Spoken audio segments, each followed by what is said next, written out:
আসসালামু আলাইকুম। কেমন আছেন সবাই? আশা করি যে যেখানে আছেন আল্লাহর রহমতে সুস্থ আছেন, ভালো আছেন। আমিও আলহামদুলিল্লাহ ভালো আছি। আজ প্রথমে যে রান্নাটা করব সেটা হচ্ছে ইলিশ মাছের মাথা দিয়ে পুঁইশাক রান্না করব।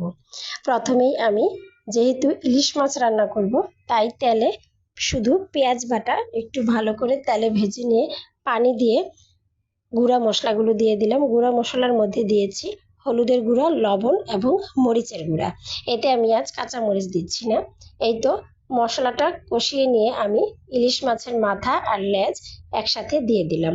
এটাও মশলার সাথে খুব ভালো করে কষিয়ে নিব। কষিয়ে নেওয়ার জন্য আমি কিছুটা পানি অ্যাড করে দিলাম। এই পানি দিয়েই ভালো করে মাথাটা মশলার সাথে কষিয়ে নিব। এরপর দিয়ে দিব পুঁই শাক। আমার ছাদ বাগান থেকে পুঁই শাক এনেছিলাম, সেই পুঁই শাক কেটে ধুয়ে ভালো করে দিয়ে দিলাম।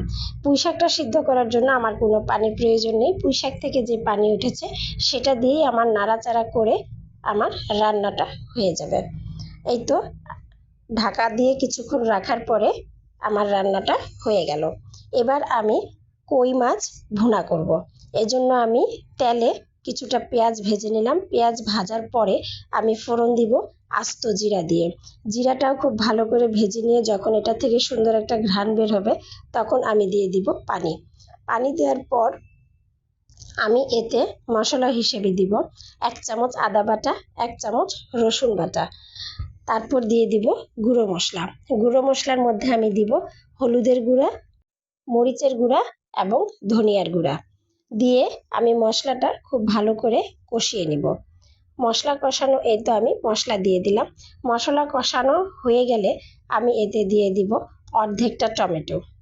আমি 2টা মাছ ভুনা করব, তাই খুব বেশি ঝোল করতে চাচ্ছি না। এই তো আমি টমেটো দেওয়ার পর এবার পরিমাণ মতো লবণ দিয়ে দিলাম। এবার টমেটোটা খুব ভালো করে কষিয়ে এতে আমি দিয়ে দিব কই মাছ। কই মাছ আমি ভাজিনি, কাঁচা কই মাছ দিয়ে দিলাম। মাছটা দিয়ে পরিমাণ মতো কিছুটা পানিও দিয়ে দিলাম, যেহেতু এটা কষিয়ে রান্না করব। এই তো আমার মাছ রান্না ডান। এবার করে নিচ্ছি বেগুন ভর্তা। আজকে বেগুন পুড়িয়ে ভর্তা করব, তাই বেগুনে একটু তেল মাখিয়ে চুলার উপর দিয়ে পুড়ে নিয়েছি। এবার বেগুনটা কেটে খোসা ছাড়িয়ে শুকনো মরিচ এবং পেঁয়াজ দিয়ে ভর্তা করব। সহজ উপায়।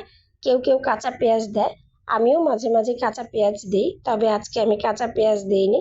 আমি পেঁয়াজটা একটু তেলে ভেজে নিয়েছি। যেই সরিষার তেলে কাঁচা পেঁয়াজটা ভেজে নিয়েছি সেই সরিষার তেলটুকু দিয়েই আমি বেগুন ভর্তাটা করে নিচ্ছি। এই তো আমার শুকনো মরিচ ভাজা হয়ে গেল। এবার কাঁচা পেঁয়াজটা ভেজে নেব।